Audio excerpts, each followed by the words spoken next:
ঈদের দিনে বাড়ির সবার জন্য এমনকি গেস্ট আসার আগে যদি এই এক আইটেম করে রাখা হয় তাহলে সবাই খুশি হয়ে যাবে। এই এক আইটেমে সবার মন জয় করা যাবে।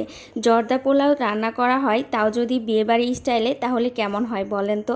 আজকে তো আমি আপনাদেরকে শুরু থেকে শেষ পর্যন্ত বিয়েবাড়ি স্টাইলে কিভাবে জর্দা রান্না করা হয় ওইটাই দেখাবো। তো দেখতেই পাচ্ছেন কতটা লোভনীয় হয়েছে আমার রান্না করা জর্দার পোলাও। তো দেরি কিসে, চলুন শেয়ার করি। প্রথমেই আমি এখানে পানি নিয়েছি, চাল যতখানি নিব তার থেকে 3 গুণ পানি নিতে হবে। দিয়ে দিলাম এলাচ, দারচিনি, তারপরে তেজপাতা। আর এখানে অরেঞ্জ ফুড কালার ব্যবহার করলাম।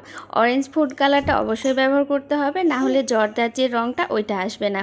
তারপরে এই তো এখন আমি এই পানিটা বলক আসা পর্যন্ত অপেক্ষা করেছি। পানিতে যখন বলক চলে এসেছে তখন আগে থেকে ধুয়ে রাখা পোলাও চালটা দিয়ে নিয়েছি। জর্দার পোলাওয়ে পোলাও চালটাই ব্যবহার করা হয়, তাই আমিও পোলাও চাল ব্যবহার করেছি। আর এখানে আমি কাঠবাদাম আর একটা কাজু বাদাম নিয়ে নিয়েছি।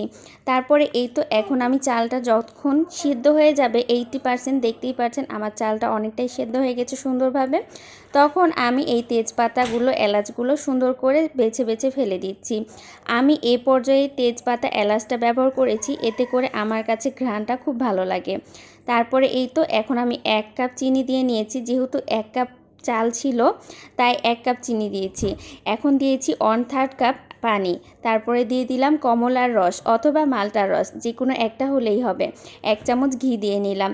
এখন সবগুলো উপকরণ একসাথে মেল্ট করে এখন আমি চুলাটা ধরিয়ে দিয়েছি। খেয়াল রাখতে হবে পোলাওয়ের চাল যতটুক নেবেন ততটুকুই চিনি দেওয়ার, এতে করে জর্দার যে ব্যালেন্সটা ওটা ঠিক থাকবে, সাথে মিষ্টির ব্যালেন্সটাও ঠিক থাকবে।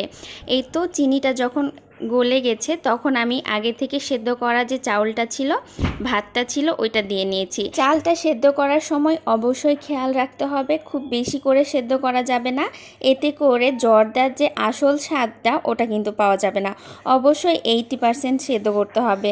তারপরে এই তো ঢাকনা দিয়ে ঢেকে দিয়েছি, আমি কিছুক্ষণ অপেক্ষা করেছি। এতক্ষণে চিনি শিরাটা ভাতের সাথে খুব ভালোভাবে মিশে গেছে। এখন আমি উপর থেকে কিছু কাঠবাদাম দিয়ে দিব। আর যদি এখানে মোরব্বা দেওয়া হয় তাহলে খেতে আরও ভালো লাগে, তবে মোরব্বা আমার হাতের কাছে ছিল না। এখন এই তো কাঠবাদামগুলো ওপর থেকে দিয়ে নিচ্ছি, আরও একবার নেড়ে চেড়ে দিচ্ছি। এখন আমি প্রায় 10 থেকে 15 মিনিট একেবারেই লো হিটে ঢাকনা দিয়ে ঢেকে রেখেছিলাম। অবশ্যই এই টিপসটা ফলো করবেন, না হলে আপনার জর্দা পোলাওটা একদম ঝরঝরেও হবে না, খেতেও ভালো লাগবে না। তারপরে এই তো দেখতেই পাচ্ছেন ঢাকনা দিয়ে ঢেকে রাখার পরে আমার জর্দা পোলাওটা একেবারে পারফেক্ট হয়ে গেছে। কতটা ঝরঝরে হয়েছে আপনাদের সাথে গরম অবস্থাতেই দেখাচ্ছি। জর্দা পোলাও রান্না শেষ হয়ে গেলেও এখানেই কিন্তু তার কাজ শেষ হয়ে যায় না। জর্দা পোলাওয়ের দেখার যে আকর্ষণটা ওইটাই আসল। এখন আমি ওপর থেকে কিছু বেবি সুইট দিয়ে দিচ্ছি, এটা বাজার থেকে কেনা বেবি সুইট। এখন আমি খুব সুন্দর করে ডেকোরেশনটা করে নিচ্ছি। ওই তো দেখতে সুন্দর লাগলে খেতেও খুব ভালো লাগে, এবং মূলত জর্দার পোলাওটা বেবি সুইটের জন্যই খেতে ভালো লাগে এবং দেখতেও ভালো লাগে। ওপর থেকে কিছু কাঠবাদাম কুচি করে রেখেছিলাম, ওইটা দিয়ে নিলাম। কতটা সুন্দর লাগছে আজকের জর্দার পোলাওটা। তো কার কাছে কেমন লেগেছে আজকের রেসিপিটা অবশ্যই জানাবেন। ভিডিওটা ভালো লাগলে অবশ্যই লাইক, কমেন্ট, শেয়ার দিয়ে পাশে থাকবেন। আপনাদের একটা লাইক, কমেন্ট, শেয়ার আমাকে অনেক অনুপ্রেরণা দেয়।